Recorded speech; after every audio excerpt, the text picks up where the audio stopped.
Do you like women's sports? Sports across the gender spectrum? How about you're sick of men's sports? Well, that's what we're here to talk about. On this show, we work to level the sports coverage across the gender spectrum.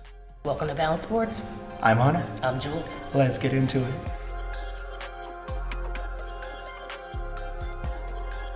I'm Jewelz. I'm Hunter. And this is Balance Sports. Let's begin with all of our mess ups from last episode. Every last one of them. Yeah, maybe a few. You know, it was just one of those weeks where you come out, sometimes we have strong opinions. Mm-hmm. Tuesday we did, and we cemented them by releasing them to the world. And then you look a fool when all those teams and players flip it and reverse it, and things change in the matter of 3 days.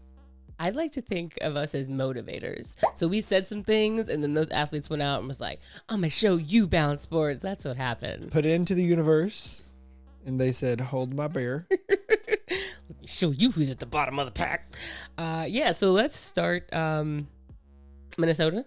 Minnesota. They played really well. Aerial powers. I stand behind everything I said about aerial powers. Also, congratulations, because you got player of the week. I like that. You can stand behind how you feel about her as a player, while we also acknowledge that she's been hooping. Mariah Jefferson, hooping. She got a 19.8 points per game, 5.8 rebounds per game, and 3 assists per game. So how many screams per game? 17. I love when she gets hyped. Minnesota's doing very well. Are they a contender? I don't feel comfortable trusting Minnesota yet to say that, but prove me wrong. Yeah, we both prove me wrong.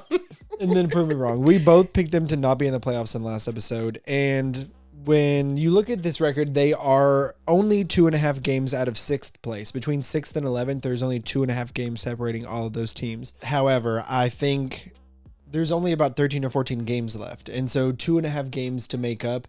They're 2 games out of playoff spots, 2.5 out of 6th. There's 13, 14 games left. So they're going to still need to be winning at a higher clip. Some of these teams to lose. But that jumble between 6 and 11 right now. So close. Don't know who's going to win and who's going to lose from one night to another. Yeah. Who else did we get a little bit on the wronger side of things? Well, in our pick'ems this week, we both thought that Connecticut would beat Dallas. Didn't happen.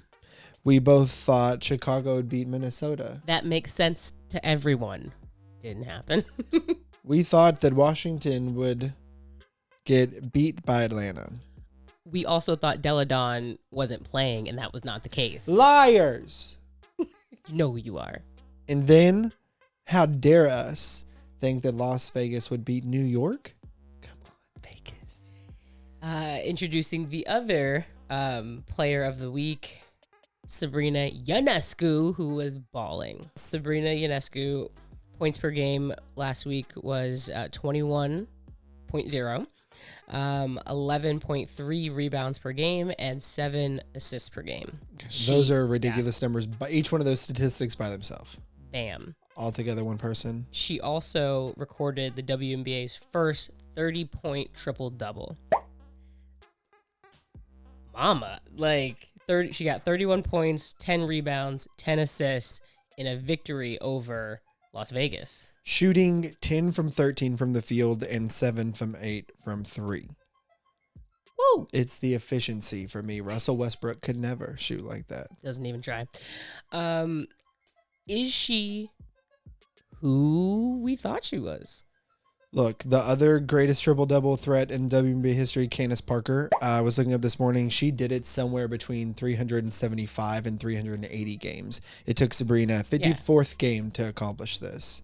She proved it her entire collegiate career. Yes. I feel like had she not been, we can't say she was not healthy, but she is healthy now, and she's showing that she's the best player on that New York team. By far. And every night, if you're an opposing team, you're scheming one way or another to slow her down, how she's kicking out to her teammate, how she's getting to the basket. If you have any player on your team that's averaging the rebound percentage that Sabrina is as a guard, that is incredible production out of a guard for rebounds. It just seems like she's the person that you build around. Like, she is that franchise, like, cornerstone Is she in the right place? I don't know, but she's it. Okay, so we were wrong about some things. Moving on. Skylar Diggins-Smith. She's wrong about a lot of things. The team is wrong about her. That team can't do right. I think that Skylar Diggins-Smith should not have posted a clown emoji. I also think that Vanessa Nygaard didn't need to say all that. It was a huge slight to a star on her team to say this isn't an all-star game without DT. There are trade rumors out there. I don't think that anything was leaked. The organization wants everyone to know that they're shopping her around. I don't think that's a good look. And so let's talk about where we think she's going to go. You don't think it's her possibly forcing trade talk? I'm playing devil's advocate. You are, and I'm trying to really think about that. Like, she's the one that posted that. I wonder if she wants out. The season hasn't gone how she's intended. They were runners up in the finals last year. She's very driven to win and succeed, and they're barely in the playoffs. They're not, in fact, right now. Here's what I would say. Tina, gave a very clear blueprint, if you will, on how to leave an organization without posting anything. So I think if she wanted out, she would have done what Tina did. So I think this is more from the organization. That's a good point. She's got mad advertisement money. She ain't worried about WNBA dollars. So if she wanted out, she probably would have done that. And maybe they're upset with the clown situation, but like, I think it just feels like, who are the fans there to see? They're there to see the players, not the coach. And so you're let yet another star leave. And are you going to get anything back? You better. That's why I think that they're better off trading her than if she were to walk. The Tina situation. Yeah. Yeah, not cute for them. Not cute at all. So I would pick the Connecticut Sun. I think they are a contender. I think that's where she would want to go. Here's a good organization that can be doing something this year. I don't know how the monies work. Trade-wise, I would go with Dejanay Carrington and Courtney Williams and maybe some picks. Wow. That is my GM hat. Wow. So wait a second. They're out Jasmine Thomas, their starting point guard. Yeah. You don't just want to trade their current starting point guard, but their backup point guard for just Skylar. You blowing up. Depth gone, mama. Skylar Diggins-Smith, you're playing 4 positions tonight. And 4 I'm trying to make it work. Minutes. They still have all-stars. Like, I would imagine they would want a lot for Skylar because she is a very good player. I'm just saying, I think different position players, like a guard and a big, instead of like giving all your guard depth away for one guard. You know what I'm saying? Sure. And like you're losing depth either way. What's in it for Phoenix to like not ask for that? True, they could definitely ask for it. I don't think Connecticut would do it, but Connecticut's been really hesitant to rock the boat the last couple of years. I feel like a lot of people's knock on them right now is kind of, what are y'all going to change? Clearly, you've been a great team in the regular season. Something ain't doing it. You're calling them boring. You're calling Connecticut boring? I just feel like you very much know what to anticipate from them. It's not much has changed over the last couple of years, and I think this could be that would be something very refreshing if she joined that team. A different style of play, one might say. I, again, like you, this is for more speculation. I don't know about the money of it all, but I think Skylar Diggins-Smith would look really fantastic in an Atlanta Dream jersey. Your favorite baby blue and black. Paired nicely alongside Ryan Howard. You would probably have to trade Erica Wheeler, some picks, and something else. Skylar Diggins-Smith is the only all-star on that team. So, yeah, Phoenix is going to want a lot back in return, but she's also going to most likely immediately help the team on the court quickly on the court. Off the court, we don't know what she would be up to. That one, Skylar. Okay, we're not sneakerheads, but some people came out with some shoes. Basketball is a very shoe culture, so we're going to spend 60 seconds talking about shoes. Okay, Jewel Lloyd came out with some very nice shoes. I believe there was a collaboration with Kyrie Irving, kind of a blue, tealy moment. What are your thoughts on her shoes? Very cute. Love them a lot. I want to see her mom performing in them at halftime. Yes. Just rocking them. I like them. Yes, I agree. I like them a lot.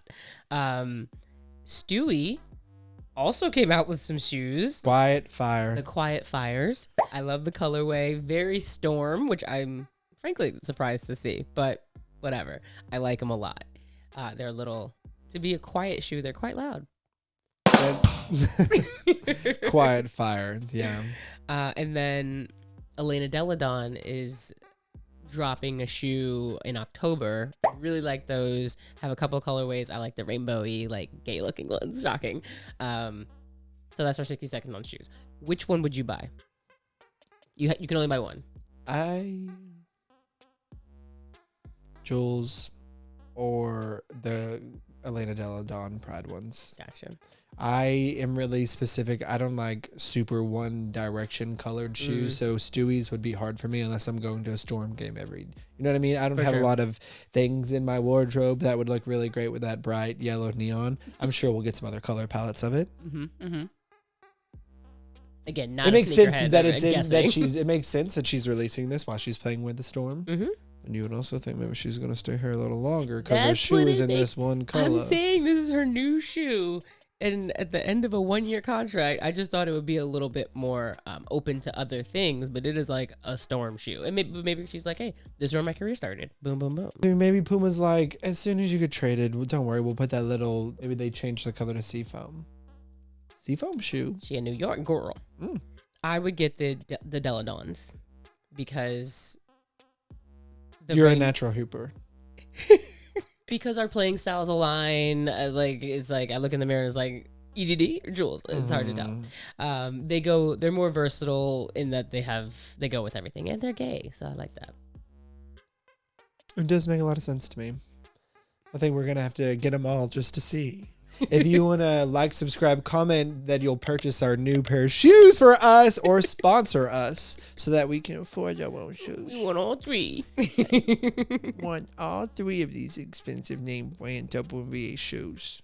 Moving right along to Storm news. Stews, let's get into it. Dominant road trip.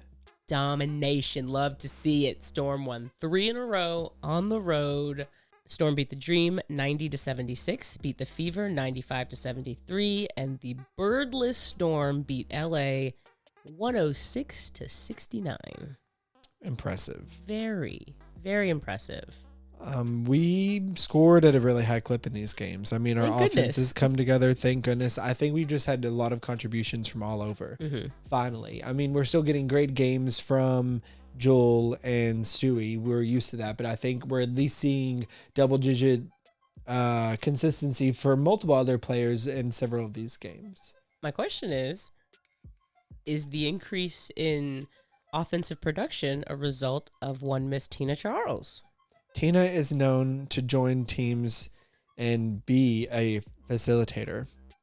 Said no one ever.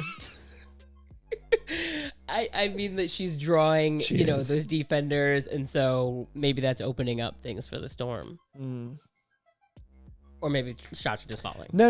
I think some of that. I think a lot of that's true. Coach even mentioned that Steph is getting a lot of open looks because the defense is having to pull more on Tina. Jontel Lavender, I was not prepared for a Jontel Tina lineup, period. I did not think we would see that, and only probably because they were up 25-30. Were we? But even Jontel was getting more open looks, and she was sure taking them. I'll tell you that much. She was pulling that thing last night. How many shots did Jontel Lavender take? I've consistently been like, since they got Tina, Jontel must have been looking at herself in the mirror every night thinking, I can do what she does if given the chance. I am that one. Jontel Lavender played. He was like, why not me? 11 and a half minutes and had 5 points and also 5 rebounds. Consistent little work. Tina, in 19 minutes, scored 18 points and pulled down 2 rebounds. Tina, honey. Stewie had, in 24 minutes, scored 23 points. The Storm had a time. Boy, they had a time last night. They also broke the all-time field goal percentage in a game. Seattle posted the best field goal percentage in franchise history and the 6th best in WNBA history. Nice. The Storm shot 64% from the field, 64.6 from the field for a game. Jeez. That's just cold. Like, if you're Los Angeles, you have to say, we didn't play our best game, but that team absolutely did. But they did. And we just shake our heads sometimes, and that's what they were all doing on that bench over there. They had a lot of good players hurt. They have Ray Burrell hurt. Yep. Kahinati Kahara hurt. Mm-hmm. They have Shanae Ogumage is out, yeah. And Christy Tolliver was also not playing. I believe they had 8 players available for the game. That was a rough one. No excuses. I'm sorry, no excuses. No excuses. You still look ass, LA. What does this mean for the Storm? Well, we were curious where Tina was going to be playing, how they were going to be bringing her into this team, and we saw no way to move Ezzy, and they haven't. And what I like about that is Tina had been averaging really high numbers. Mm-hmm.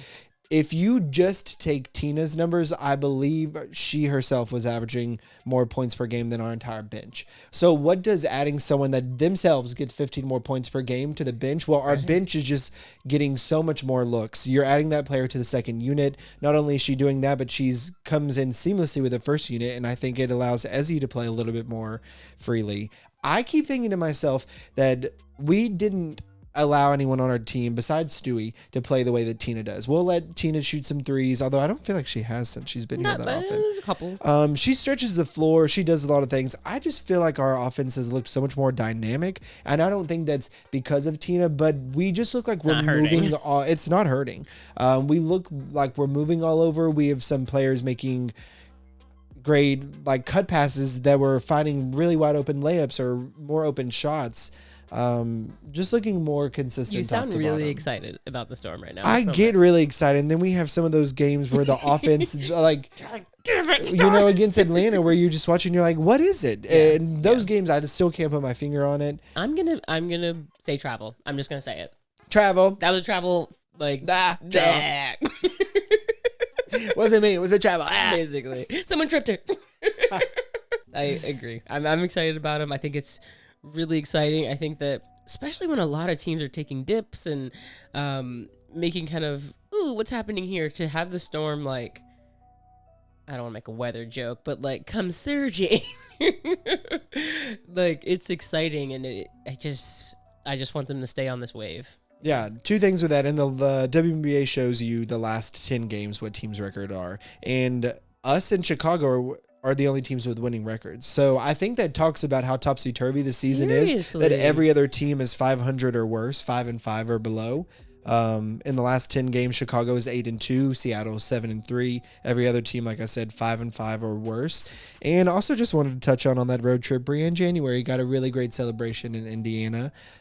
She won a championship with the Fever. Yes. And, we've talked a lot about Sue's retirement kind of tour, Sylvia. Sure. I really liked how I didn't see anything about Sue's retirement that they did in Indiana. And I'm sure that they did something for her, but I like that moment was focused on Brianne January, who's a stellar player and also, deserves her flowers in her final season. Yeah, I think that's really, really great. Let's talk about Sue's absence. She was at the White House supporting her fiance, Megan Rapinoe, who received the highest honor that a American civilian can in the Presidential Freedom Medal, I think is what it's called. Wow. One, I'm just really happy that she was there. Some things are bigger than basketball, and I'm happy that she chose to go support her fiance. And Megan Rapinoe did what Megan Rapinoe does, which is when you have a platform, when you're given an opportunity, when you're celebrated, you draw attention to other people and celebrate them. She wore BG's initials on her lapel, and I was initially just like, wow, that's really cool. And then when I saw the medal, I watched the video and it's put on her, she's smiling directly at the camera, and forever, when this picture is referenced, you'll see the medal and you'll see BG's initials, which I was like, wow, that was really intentional. She could have worn cufflinks. She could have put something on the back. She could have put something on the inside of her jacket, but putting it where she did, knowing that the medal would be there, that was so intentional. And man, it almost brought me to tears, because it just showed how incredible she is. Yeah, I honestly had not thought of the placement of it. my first thought originally was kind of like yours, just how incredible is it that she chose to highlight it. And then once you brought attention to, of course, it's the medal that's going to be photoed. This person, especially with the medal, the placement of it, how intentional that was. Sue, I know, had the pin on it. And yeah, to think that she could have simply put that pin on, but she had that embroidered. It is a very subtle, but still a reminder. And that just goes to show why she won this award. She's highlighting other people, even in the moments where she's being recognized. But still, let's focus on this thing. Absolutely. And just an awesome, I think, representative for female sports, for gender equality, LGBTQIA communities. Just very happy for her and Sue to just have a little getaway from the W. Absolutely. And we want to say congratulations to Simone Biles, who also won the same award. But since we cover basketball, we push that one. Whatever, Simone. Until you can make a free throw at 92% clip. Congrats to both recipients. Let's move on to Pick'em. All right, for Pick'em this week, there were some games that threw us off. We thought Connecticut was going to be Dallas. So did you. You also thought Connecticut was going to be Dallas. Y'all thought that Chicago was going to be Minnesota. So did we. We was wrong about that one. Atlanta did lose to Washington. We both thought Atlanta was going to win. And then why did we think that Las Vegas was going to beat New York? Because their records. Because they should have. So then the only other game that we both chose differently on is I thought that New York was going to beat Phoenix. Dinah Taurasi and Sophie Cunningham had other plans. Yes, they did. At one point, Sophie was... she scored like three, maybe 4 threes. At the end of the first quarter of that Phoenix Liberty game, Sophie had 17 points, and all of New York had 18. Homegirl went off. Okay, well, that brings your record for the week was 4-4. I was 3-5. So our overall records going into All Star break, your record is 40-30, and my record is 41-29. A very close race. One game apart. That is really great. So instead of this week, we will not have games between now and the next time we film. Well, we are going to have a game, the All Star game, which we'll be covering in a fun way. We'll be here. We'll probably watch it. We'll do something, but we are going to choose who we think is going to be in the finals for the 3-point contest. Yes.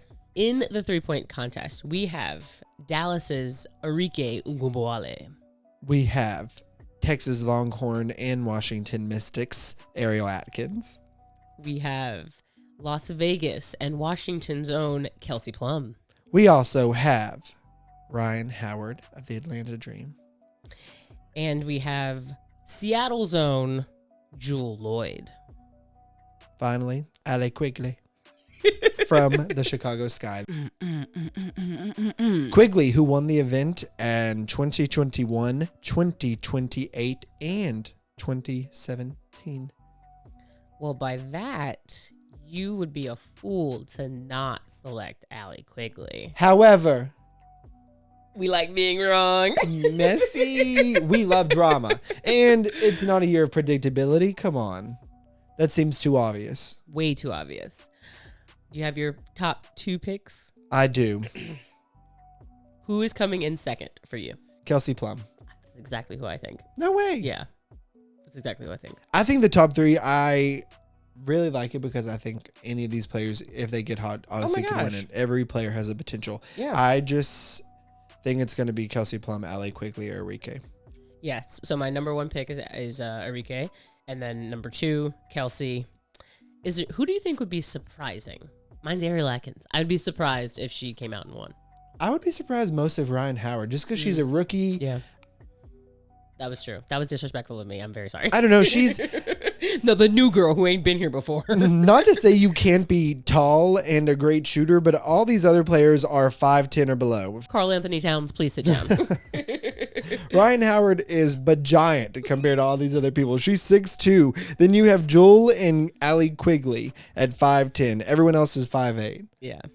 So I just think it would be incredible. If Ryan Howard won this, that would be the most mind-blowing. But she's got the talent. That would be very exciting for her as the rookie. Like, oh my goodness. Yeah, I kind of want, just because that's a cool thing to have on your resume, Absolutely. that I was the 3-point contest winner. Yeah, my rookie year. For any of these players. I'm just saying besides Allie Quigley. Sure. Like, I kind of, if Allie Quigley won, great. Good for her. You deserve it. But it'd be fun for another player to get this crown. It's just a really fun crown to have. Agreed. I'd gonna get be it a redo. tattooed somewhere. You would not. I wouldn't. So for today's Fight Me, we are doing Best RuPaul's Drag Race Reveal.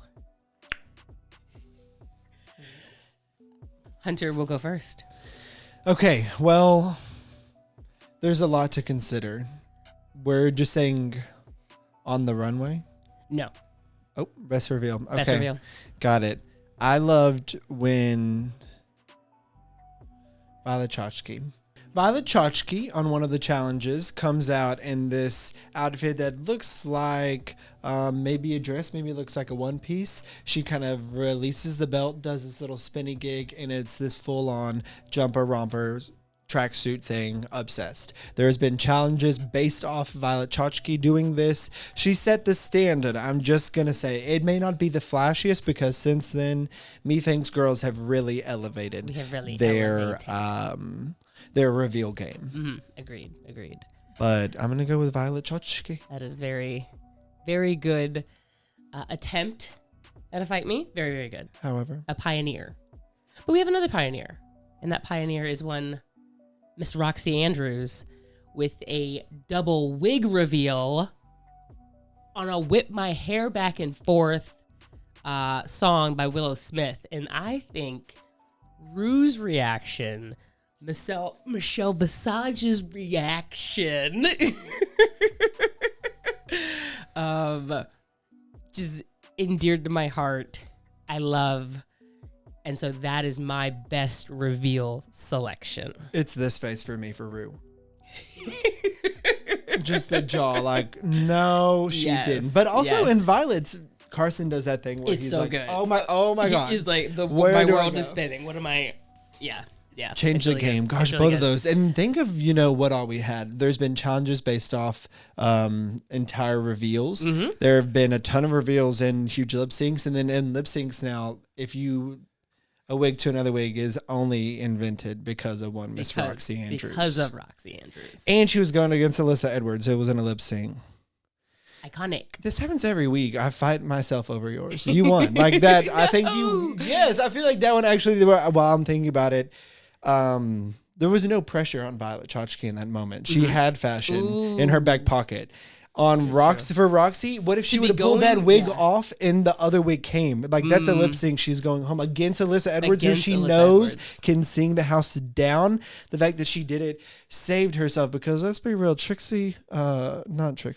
Katya. Nope. Who are we talking about? Alyssa Edwards. Nope. The one Roxy. Roxy. We got there. I'm Roxy Andrews, and I'm here to make it clear. She coasted through the season. I know you saw that, dear. She did. She had no business. No business. Oh, yeah. You just talked me into. Yeah, I won. Woo! Yay! That was Fight Me. Join us next week when I will finally fight about something. I need to find something I'm more passionate about. You outdid me. You won. I didn't think of the better one.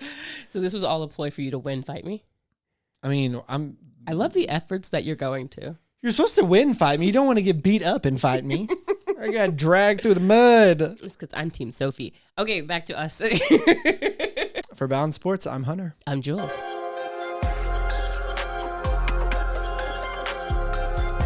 Quiet Fire. The Quiet Fires. That's what I call my college.